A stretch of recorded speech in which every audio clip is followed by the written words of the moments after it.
बिस्मिल्लाहिर्रहमानिर्रहीम। यजीद ने Ibn Ziyad को हुक्म भेजा कि असीर के करबला को मेरे पास मुल्क भेज दिया जाए। जनाब इब्ने ज़ियाद ने सिमर और तारीख़ की सरबराही में करबला के कैदियों को यजीद की तरफ रवाना कर दिया। चलते चलते रास्ते में एक मकाम पर यजीद लश्कर के पास से पानी ख़त्म हो गया। उन्होंने काफ़िला रोक दिया और कहा कि पानी ले लें। यजीदी काफ़िले का सरबाह पुल जलाती धूप थी, सहरा था। उसने अपने लिए खेमा नस्ब करवाया क्योंकि बहुत दूर से पानी आना था। अम्मा नस्ब करके आराम से साये तले बैठ गया और सूरज की तपीस से तपते जलते हुए टीलों पे नंगे आसमान के नीचे खजूर की शहजादी को बिठा दिया। पूरा काफ़िला इसी हाल में उसके पानी के इंतज़ार में धूप में तपता रहा। इमाम आली मकाम इमाम इब्राहिम की प्यारी लखते जिगर सैयदा सकीना धूप में छोटी मासूम शहजादी ने देखा कि सहरा में छोटा सा एक टीला है जिसके पास एक झाड़ी है और उसका छोटा सा साया है। चिलचिलाती हुई धूप है। सैयदा सकीना उस धूप से उस सायदा छोटी सी झाड़ी में रेत का सिरहाना बनाकर लेट गई। सैयदा सकीना की आँख लग गई। आँख थी कि उस झाड़ी की पानी आया। यजीदियों ने आवाज़ दे दी। काफ़िला चल पड़ा और ज़्यादा भी सैयदा सकीना उठ बैठ गई थी। किसी को खबर न थी कि सैयदा सकीना को वहीं छोड़कर काफ़िला चल पड़ा। काफ़िला थोड़ा आगे गया तो आगे जिस शख्स ने हाथ में नेजा था, इमाम अली मकाम का सर अनवर नेजों पर था, वह उसके हाथ से छूटकर ज़मीन पर गिर पड़ा। उन्होंने कोशिश की कि उसको उखाड़ कर आगे चले, पर नेजा ऐसा जमा कि उसकी पूरी ताकत के बावजूद इमाम हुसैन का सर अनवर आगे न चला। उसने और लोगों को बुलाया लेकिन इमाम हुसैन का सर जिस नेजे पर था वह आगे न चला।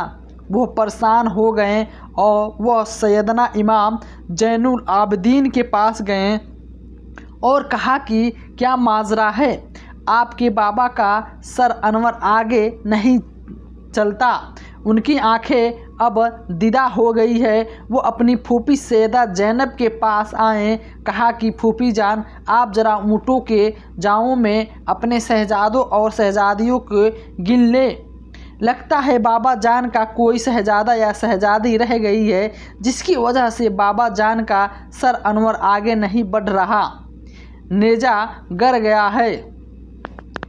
सैयदा ज़ैनब ने एक एक नाम लेकर पूछा, तसल्ली की कि सारे जनाबों में तो हैं। जब सैयदा सकीना का नाम लिया तो जवाब नहीं आया। बार बार कहा तो जवाब नहीं आया तो वह तड़प उठी और अपने जावेद के नीचे आ गई और कहने लगी, हुसैन की सकीना रह गई है। कहीं शाहिद जहाँ काफ़िला रुका था अब रात का वक्त हो गया था।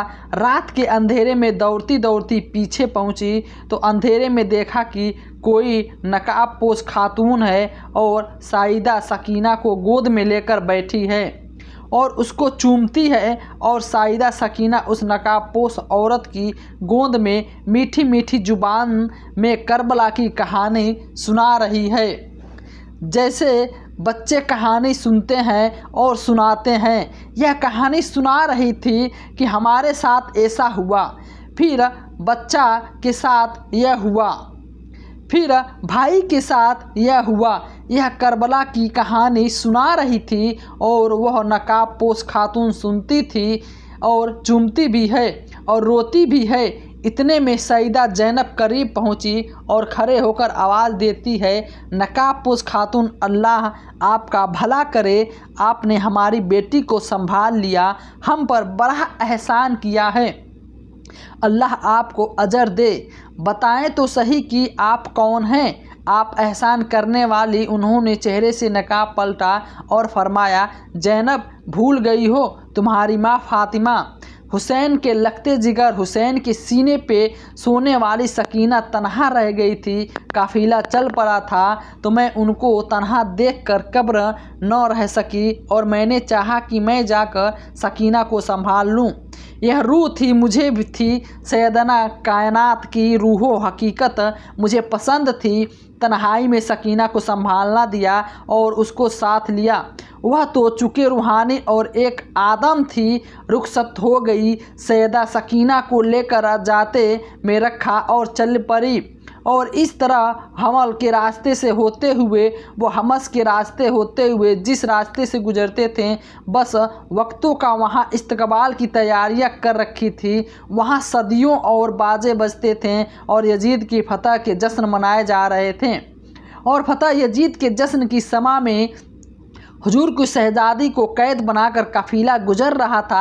अहले बैत के मर्दों के सर पर नेज़े थे। ऐसे हाल में दमिश्क आ पहुँचे और बाद में सारा शहर यजीद की फतह का हुक्म था तो जश्न में मसरूफ़ था। और बहुत को यह नहीं पता था कि जो कैदी हैं ये कौन हैं। उन्हें ये बताया गया था कि यजीद की हुकूमत के ख़िलाफ़ कुछ बागी थे, उन्हें बगावत की थी तो बागियों में कुचल दिया गया है और बागियों के सर और उसके ख़ानदान और लौंडियों को कनीज बनाकर लाई गई है। नाउबिल्ला लोगों को ख्याल था कि बागी हैं जो लाए जा रहे हैं। उन्हें क्या मालूम था कि सारी कायनात के मालिक हैं, उस उम्मत को दीन और ईमान अता करने वाले और कायनात के दीन गुनाहगारों के सफ़ात करने वाले मालिक हैं। अवाम को खबर न थी। भीड़ थी। एक बाज़ार में काफिला बाज़ार में रुक गया। परेशान हाल थी। छतों पे ख़वातीन देखती थी। एक खातून के घर के करीब जब काफिला रुका, किसी को खबर न थी कि वो कौन है। एक खातून छत से आवाज़ देती है कि कैदी आए हैं। उन्होंने अपने नौकरों को भेजा कि जाकर उन कैदियों से पूछो कि किसी चीज़ की ज़रूरत है। उन्होंने पूछा तो किसी ने कहा कि पानी पिला दो, तो किसी ने भेजा पानी के साथ खजूर भेजी, तो कुछ घर में मौजूद था वो सब भेज दिए। चादरें और पानी जो कुछ मशवरा था भेजी गई। सैयदना ज़ैनब जिस को की ज़रूरत थी खिलाती गई। काफिला रुका। यहाँ तो उन्होंने पैगाम देकर पूछा। इतने में खातून आ गई। कहा कि आज खातून के जितने इतना एहसान किया है उस पूरे बाज़ार में सिवाय तमाशा देखने के और कोई वाकिफ न था। तुमने हमारे साथ इस कदर भलाई क्यों की है? उसने कहा कि मैं तो आपको नहीं जानती, लेकिन आप कौन हैं? वो औरत कहने लगी, मैंने एक ज़माना में मदीना में हज़रत सईदा फ़ातिमा सल्लल्लाहु अलैहि वसल्लम की नौकरी में गुजारा था। मैंने नौजवानी थी तो सईदा फ़ातिमा तो जहरा की नौकरानी थी और जब मैं मदीना से रुखसत होने लगी तो मैंने आपसे दुआ ली थी और अर्ज़ की थी कि कोई नसीहत कर दें। तो मुझे सैयदना कायनात में नसीहत की थी कि अच्छा जा रही हो, दमिश्क में सलामत रहना। एक ही नसीहत है, कभी कैदी मिले तो उन्हें भलाई कर देना। कहा कि बीबी मुझे आपकी पहचान नहीं, मैं नहीं जानती कि आप कौन हैं। इतना ही सुना है कि कोई बागी थे, वो मार दिए गए हैं और कैदी हैं जो कैद होकर आए हैं। मैंने तो भलाई इसलिए की है कि मेरी सैयदना ने नसीहत की थी कि ज़िंदगी में अगर कोई कैदी मिले तो उनके भलाई कर देना। तो मैं आज उसकी नसीहत पर अमल कर रही हूँ। मैं तो कैदियों से भलाई कर रही हूँ। सैयदा ज़ैनब ने आँखों से आंसू आ गई लेकिन खामोश रही।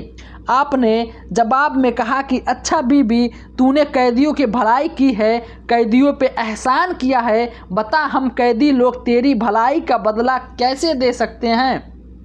मैं क्या बतलाऊँ? मैं चाहती हूँ उनसे। कहा बीबी एक दुआ कर दें कि जब सैयदा फ़ातिमा की नौकरानी थी तो उन्हें छोटे छोटे 2 बच्चे थे, हसन और हुसैन, और एक छोटी शहजादी थी ज़ैनब। उनको बचपन में देखा था। थोड़ी उम्र से सैदना तो विशाल फरमा गई थी, अब मुझे नहीं मालूम कि वह किस हाल में है। मैंने ये भी सुना है कि हसन शहीद हो गए हैं। अब मेरी ये इल्तिजा है कि दुआ कर दे कि मैं कभी उन्हें ज़िंदगी में सैदना कायनात के बेटे हुसैन को देख लूँ और उनकी शहजादी सैदना ज़ैनब को देख लूँ।